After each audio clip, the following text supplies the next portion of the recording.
Chapter 11. So let me get this right. Jose rubbed his eyes under his glasses as they walked. You're saying this tattoo is evidence that the guy from the diner is involved? I don't know, Anna. Dude, she's totally right, Henry said. I told you that snake arm guy was acting like an assassin. I never said that, Anna said as they walked into the arena with the shops. But I do think we need to investigate him. Because if he's connected to that Vincent Goosen guy and the Serpentine Prince gang, then... Hammurabi's barking interrupted her. It wasn't the friendly sort of barking he did when he wanted attention. It was sharper and deeper and scared. The area where the orchestra had played just hours ago was swarming with police officers and airport security guards. Anna couldn't see Hammurabi, but she spotted Sinan's parents standing with the trombone players, talking with two policemen. What is this? Sinan whispered. Hammurabi barked again. Where is my dog? Sinan's voice squeaked as he climbed up on a chair, searching the crowd until his eyes settled on his mom and dad. Why are Amy and Abba with their officers? What is happening? Jose took Sinan's hand and pulled him from the chair. It's okay, they're just talking with the police. In America, even if somebody thinks you might be involved in a crime, you're innocent until proven guilty. They didn't do anything wrong. They'll be fine. His voice wobbled on the last word, and Anna could tell he was thinking about his own mom, talking with the police too, in another part of D.C. Just as Sinan's eyes relaxed, there was another eruption of barking. Over by the coffee counter, two burly airport security officers were forcing Hammurabi into a cage. Sinan tugged away from Jose and took off. Henry ran after him. Come on, he called over his shoulder. He's going to get himself in trouble. By the time they made it through the crowd, Sinan was clutching the front of the cage. Hammurabi was all crunched up in there. It wasn't nearly big enough for him, whimpering and licking Sinan's fingers through the bars. What are you doing? Anna walked right up to the airport security guard who stood by the cage. He was only a little taller than Anna, with short brown hair and a mustache and a belly that hung over his thick black belt. He either didn't hear Anna or ignored her. Excuse me, she tapped his elbow. That's my friend's dog. He brushed off his elbow as if she'd gotten him dirty by tapping him and refolded his arms. That dog is going back into the baggage area. But the storm has delayed everything for so long, Anna said. He can't stay down there by himself. Hammurabi gets lonely, Sinan said quietly. Another security guard came and lifted Hammurabi's cage. He nodded to the first guard. I'll run this downstairs and you start over there. He nodded off to the side, where it looked as if all the group's instruments had been stacked up. No, it looked as if they'd been almost thrown into a big, lumpy mountain of music. They'll check all that stuff down below.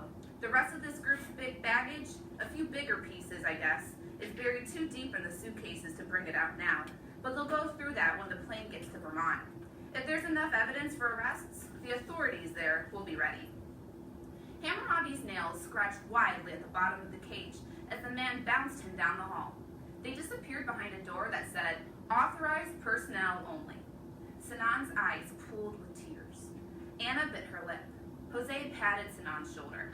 You know, Henry said, I got this game called Jailbreak, where you're a bank robber and you gotta break your accomplice out of his cell so you can find the hidden money and go to Argentina.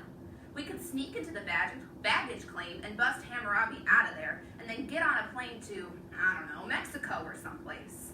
Henry, this is serious. Innocent people are in trouble. Anna took a deep breath. When innocent people got in trouble on TV crime dramas, there was only one way they ever got out of it. The real bad guys had to be uncovered. They needed to find out for sure if Snake Arm was part of that international art theft gang. Look! She pulled them into a tight circle, out of the way of the rolling luggage and the coffee line.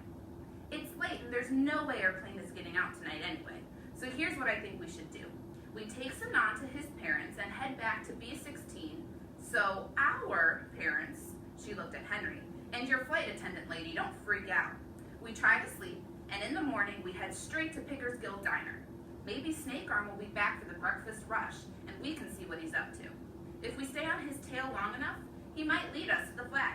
It's worth trying at least, isn't it? I don't know, Jose said. Maybe we should all just let this go.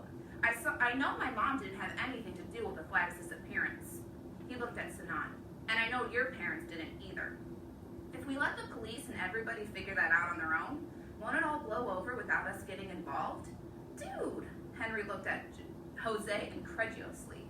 You're already involved. Hasn't your mom spent like her whole life trying to protect stuff like this flag? And didn't she spend the last, 6 months or something fixing it? And now some bunch of creepy snake men stole it and she's getting blamed? Doesn't that make you mad? Well, Jose pushed up his glasses. Well, yes, but come on. Henry paused for a moment. Then he made his voice deep. The test of any man lies in action. Jose's mouth dropped open. You read Pindar? Huh? Pindar, the ancient Greek poet. You just quoted him. Henry shook his head. No, I didn't. I've never heard of that guy. I was quoting Maldiccio. He says that thing about action right before he takes the crown in the game. No, that's Pindar, Jose insisted. I will not steep my speech in lies. The test of any man lies in action. Yeah, well, maybe your pinhead guy stole it from Maldiccio. Anyway, his point was you can't just talk about stuff all the time. Eventually, you have to do something. Jose nodded slowly. Okay, he said. I'm in. If being in means you wish to be of help, Sinan said, then I am in too. Anna put a hand on his shoulder. That's good, and we'll come get you in the morning to help. Right now, your parents are looking for you. Sinan's mother had spotted him and was making her way through the crowd. There you are, she pulled Sinan into her and kissed the top of his head. It has been quite a long day, hasn't it, Hanu? Sinan squirmed and made the same face Anna made when her mother called her honey bear. She guessed Hanu probably meant something like that. Let's get you a snack and a pillow, Sinan's mother took his hand and nodded to Jose, Henry, and Anna. Thank you for being a good friend to our boy today. They had taken only 3 steps when Sinan tripped over something and there was a loud squeak. Mr. Squeaky! It was the rubber clown toy, so well loved that its nose had faded from red to pink with white rubber flecks. Sinan's eyes filled with tears as he picked it up. Hammurabi will never be able to sleep without Mr. Squeaky. He looked around, but the security guards who had taken the dog were long gone. Excuse me, he asked an officer who was leaning up against the keyboard. Do you know where I can find my dog? He needs this. You people are staying right here, the officer growled. Sinan started to argue. You don't understand. He will be... But his mother pulled him away.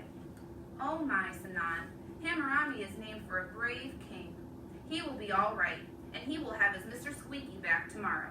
Sinan's mother took his hand, the one that wasn't clutching the rubber clown, and started to lead him away. Wait! Sinan tugged away from his mother. He squeezed the clown slowly, and it let out a long, high, wheezy noise. Sinan sighed. I have to go to the bathroom first. He pointed to the restrooms next to the frozen yogurt stand. Be quick! His mother kissed his head. I will see you tomorrow, Sinan waved to Anna, Henry, and Jose, then gave the clown one last squeak and walked away.